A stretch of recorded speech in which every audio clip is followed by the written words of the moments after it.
Remington Parkway Golf Course in Toronto. Golf courses are open out there. I love it. Davis Sanchez, CFL, NFL alum, joins us from the CFL on TSN. Look, I'm smiling. Of course he's smiling. How about that? Appreciate you guys. During the days, weekdays, sitting around, a lot of us are at home right now, being able to talk CFL midweek on your show. I've enjoyed it a lot, and I've been looking forward to talk to you guys. Keep doing what you're doing, fellas. This is the Rod Pedersen Show.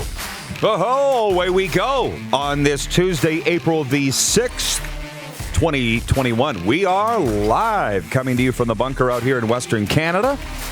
It is Canada's daytime sports talk show, and I will say hi to our American friends. I still don't understand why they like this show so much, but I'm not looking a gift horse in the mouth, Dupes. Let's put it that way. Good. Yeah. How are you? You should be great. Flying high, baby. That's right. Okay, big show today. We've got Major League Baseball assistant coach Tim Leeper. He's now the coordinator of outfields and base running for the San Francisco Giants. And he's going to be joining us from the Valley of the Sun. 5 seasons with the Blue Jays. That's why he's joining us to talk about the Blue Canada's team and get an update from the Valley of the Sun. And also Dustin Forbes. He's the voice of the Lethbridge Hurricanes of the Western Hockey League. I know we've been getting way too bogged down in the sub-dub hub in the East. That's right. There's 3 other divisions going on. So we're going to talk to Dusty Forbes from the Lethbridge Hurricanes. I'm excited about that. How about that? How about that? Thank you, Rick Regan, our big voice guy watching in Wichita, Kansas. Listen, Jordan, would you please hit the quick 6 show topics if you don't mind? Please and thank you. I have more than 6 show topics to get to, which is a good thing. There's never, ever a problem with things to talk about today. But the number one thing, and for the new viewers, just so you know, these are of importance to me. They might not entirely be of importance to the sports world. It's of importance to me because it is the Rod Pedersen Show. So today is the 3-year anniversary of the worst day in Saskatchewan history. April 6, 2018 was the Humboldt Broncos bus crash. And so we are pausing to observe the 29 people on that bus who were affected. 16 lost their lives, 13 injured. And if I may, the people that weren't on that bus but still had their lives changed forever, right? That's right. It tore a community apart, a franchise changed forever. Just want those folks to know that they're not alone in their grief, and we haven't forgotten them. And, if you go to rodpedersen.com right now, it's my commentary on Cat Country 98 FM today. I posted to the website. In that, we are all Humboldt strong. To point 2, Monday NHL leftovers. It was interesting because we were calling a hockey game yesterday in the Dub Hub, so we didn't see a lot of the action. But I can tell you this. Montreal beating Edmonton in overtime was the worst possible result for the Calgary Flames. When you got 2 teams above you that both pick up points in one game, the worst. And then the Flames go on to lose, 5-3 to the Leafs? That's right. So I'm watching our good friend Dave Poulin on SportsCenter saying that you pretty much count out the Calgary Flames right now. 8 points back of a playoff spot. The Habs have, 5 games in hand. They play each other 5 more times. But it's unbelievable what's going on with the Calgary Flames. They are 2-9 in their last 11 under Daryl Sutter. This is not a flame-bashing day at all. But how about rise up, Montreal Canadiens? Marc Bergevin, Eric Stahl scores the OT winner in his debut. You're thinking the same thing, right? Right. You're picking up what I'm putting down. Oh, yeah. So I'm looking at that Montreal team. He got Josh Anderson for an underperforming Max Domi, signed Corey Perry for nothing. He gets Eric Stahl in a trade from Buffalo, and he fired a coach when he realized things weren't going that well. And it looks like they're going to be coming in hot into the playoffs. Not a team I'd want to play. No, there have been other really great GM jobs in the NHL this year, but I'm just acknowledging Marc Bergevin with the Montreal Canadiens. He's been fantastic. Point 3, as I said earlier, Moose wins the bracket. This guy beat all the Americans and a few of us Canucks in the Philly Enterprise, the Enterprise Sports podcast bracket out of Philadelphia. He won it all. Have you figured out yet how many thousands you're winning? I haven't. No, I haven't. It's not about the money, Rod. Yes, it is. I know it's it is. entirely about the money. Don't lie to me. It was fun. I missed the beginning of the game. How? Well, we were wrapping up our broadcast, and you get home and change and make some supper, and then all of a sudden I'm like, hey, got to get settled in for the game. And I look, it's 23-8. Yeah. So I start dancing around that, and then I was locked in the rest of the night, but watching that game and kind of flipping back and forth with hockey. But, they played well. Now, did I know that coming in? I mean, I had the final, but, I mean, I watched 2 minutes of college basketball all year. I was telling people, I'm like, Darren doesn't know college basketball. None of us do, okay? The guys at the rink were saying that they're like, as I'm walking in to do the little COVID check at the rink yesterday, they're like, you're going to quit hockey now, NCAA insider? I'm like, probably not. Well, I say this. I came home from the hockey game, and my wife was watching the pregame show. You know she's a hoops aficionado. Right. I'm like, oh, well, this is going to be easy. Right? Don't need to convince her to watch the March Madness men's final. Yeah. The only thing was, we're watching it, and she's like, who's this color guy? Because Dickie V is going, awesome, baby. I'm like, it's Dickie V. It's Dick Vitale. How do you not? He's bigger than both teams on the floor. So anyways, you never would have had to crack a sweat last night because they never trailed the entire game. Way to go, Baylor Bears. We've got a hack of the Quick Six show topics from Nelson Hackowich, our VP of Sim Events. He says, I'm here. Where did it go? Where did it go? He says, I'm here for the CFL, XFL news that you teased at the end of yesterday. Well, I figured a lot of you would be. I went off the air yesterday saying that I just got a message from a CFL insider saying that he's going to give me all the deets on the CFL, XFL talks. And so he just dropped a little bit, but he said, I'll know more in a couple of days. What you need to know is that what's behind this is MLSE. And he said, listen, don't quote me too much on this until I have more details. But he said, with everybody going nuts at Ambrosie, everybody going nuts at The Rock, he goes, if anybody's mad or if you want to know who's behind it, it's MLSE, which is basically what David Naylor's been dropping on Twitter and on the podcast interviews and everything that he's done. MLSE, for whatever reason, is wagging the dog of the CFL, XFL collaboration / merger. So we've just diverted the Quick Six to jump into that because that wasn't in my Quick Six and probably should have been. Is that necessarily groundbreaking news that MLSE is behind this? No. It is. It's noteworthy. It is, for sure. Yeah. You know, that if they're the ones driving the conversation, then yeah, absolutely, it is noteworthy. But we talked about MLSE being the ones who are going to swoop in and save the league. Noteworthy that I didn't see it happening this way. Right. They were going to pull the strings and bring two other people together, but hey, it works all the same. You knew that MLSE was some way going to be involved in the next version of the CFL, and he just said it. This is the way that I guess that it's being envisioned. So I think the thing is, people are running off in a lot of different directions, including us, wanting answers, wanting to know details, and it's just that Ambrosie and The Rock probably don't even have them. Maybe you should go ask the top towers of the people at MLSE. But again, I'll have more details coming available here in the next couple of days, according to my source, who is as good as they get. I'm getting to your comments. I see what people want to talk about. I just want to say, topic 4 of the Quick Six here in the warm-up for the Four Seasons Sports Palace is that Connor Bedard's point streak ended last night, but it came with incredible drama. The next one, and his Regina Pats taking on the Moose Jaw Warriors. They blew a 3-0 lead in the sub-dub hub and lost 4-3 in a shootout to the Moose Jaw Warriors. Bedard never got a point in regulation or overtime, but then he scored in the shootout. And I'm a little disappointed. Nobody realized or saw that I was honoring Hunter Singh with my call. Connor Bedard! Thanks, Clark. Clark yells, he knows. Nobody else noticed. I was paying homage to Hunter Singh, and nobody noticed. Nobody noticed. I noticed. I was sitting next to you. We made this awkward eye contact in the middle of the call. Yeah. And it was good. Oh, yeah, because I went for a long time on it. So anyways, the streak ends, even though he scored in the shootout. How about that? How about that? How about that? Toronto Blue Jays winning at the Texas Rangers 6-2, and we're going to talk to Tim Leeper about this tremendous start for the Blue Jays coming up in the next block. They are 3-1 for the first time since 2015 to start a season, and they went on to win the pennant that year, if you recall.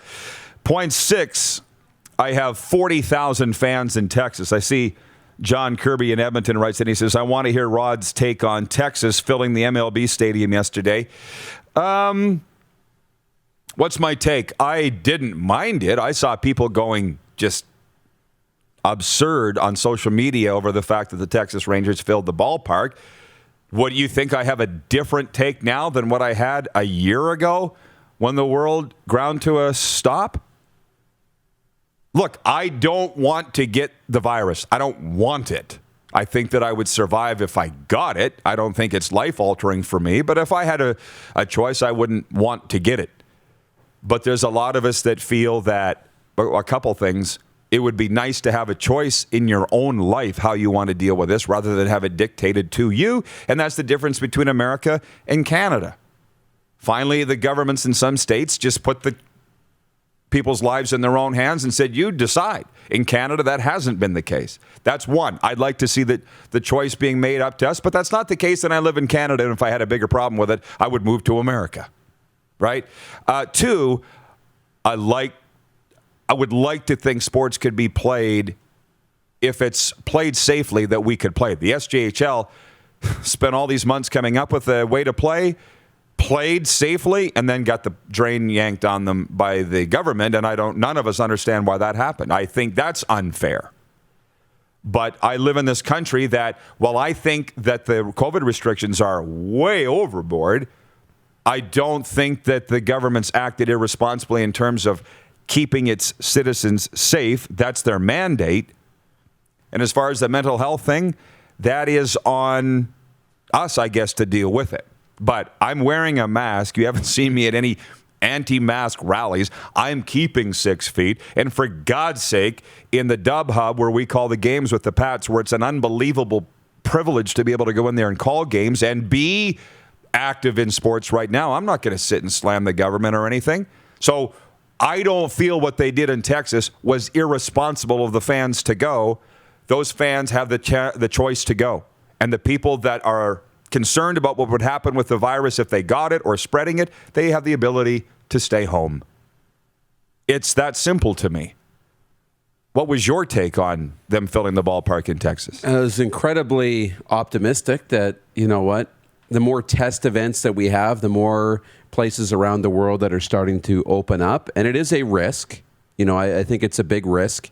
COVID might go crazy in Texas when you start having these really big mass gatherings.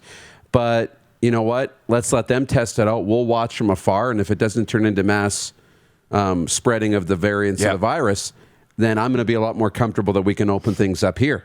Right? So I'm like, hey, this is great because you try it out, see how it works, and then we'll be able to react and take that information. So it's optimistic for sure.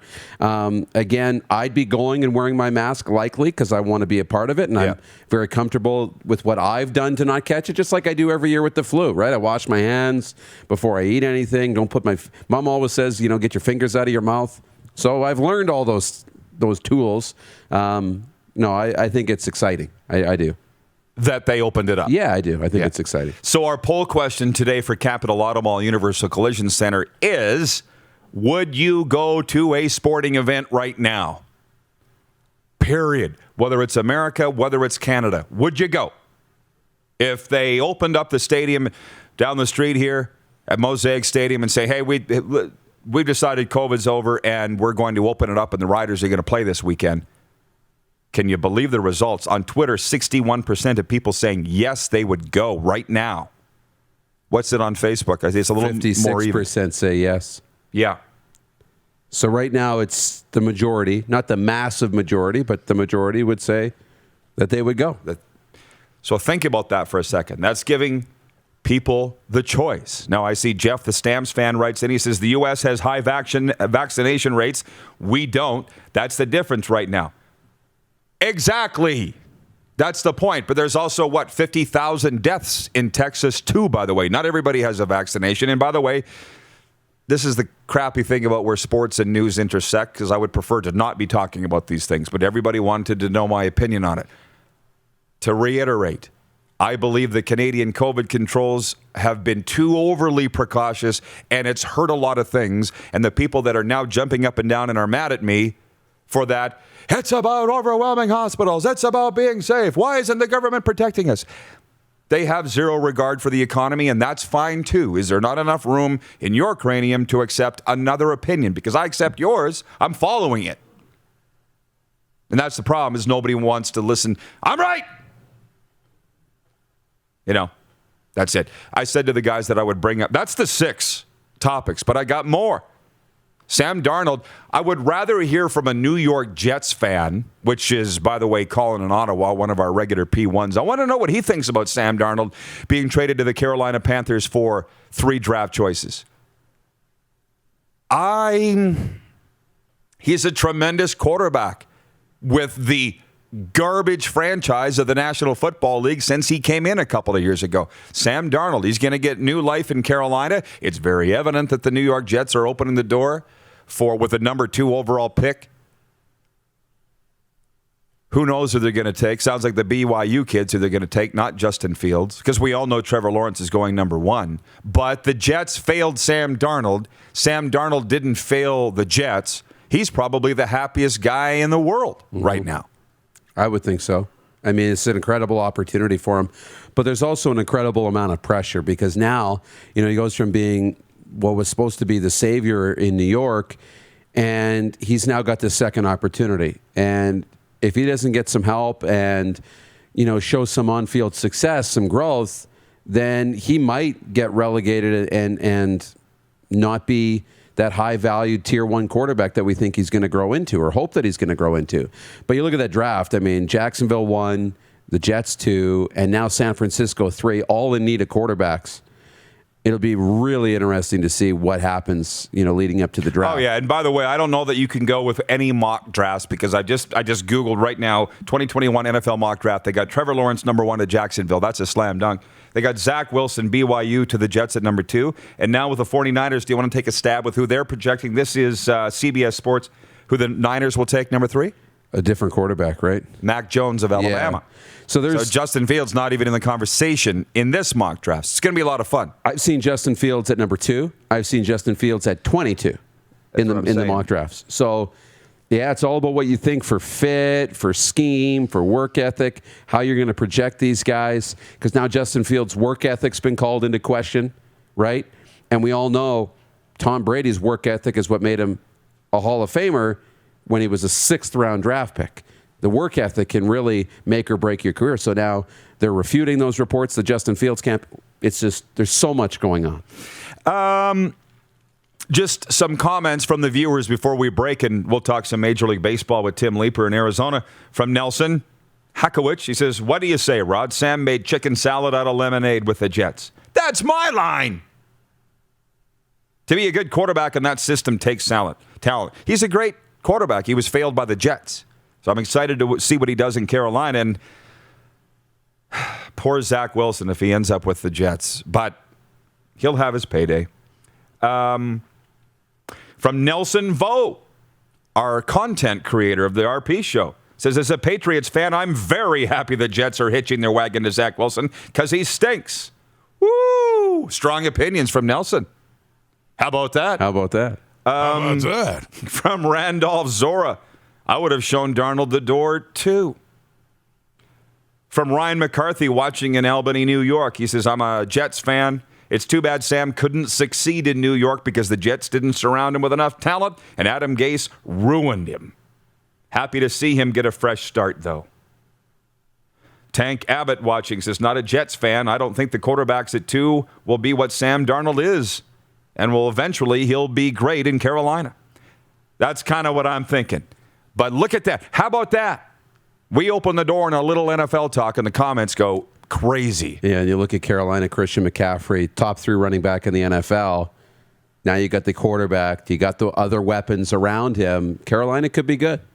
So the Blue Jays are off to their best start since 2015. And we're going to talk to Tim Leeper about it because he was their first base coach when that happened, on the way to putting a pennant up in the rafters at Rogers Center. He's now with the San Francisco Giants, and he'll join us from minor league spring training in the Valley next. Thanks for joining us for coffee today, everybody. It's Canada's daytime sports talk show. You're watching on Game Plus TV, YouTube and Facebook Live, and 24-hour sports talk for Suds Full Service Car Wash at rodpedersen.com. Listen live. You're watching Rod Pedersen On Demand. For more of The Rod Pedersen Show, visit rodpedersen.com or follow Rod Pedersen on social media.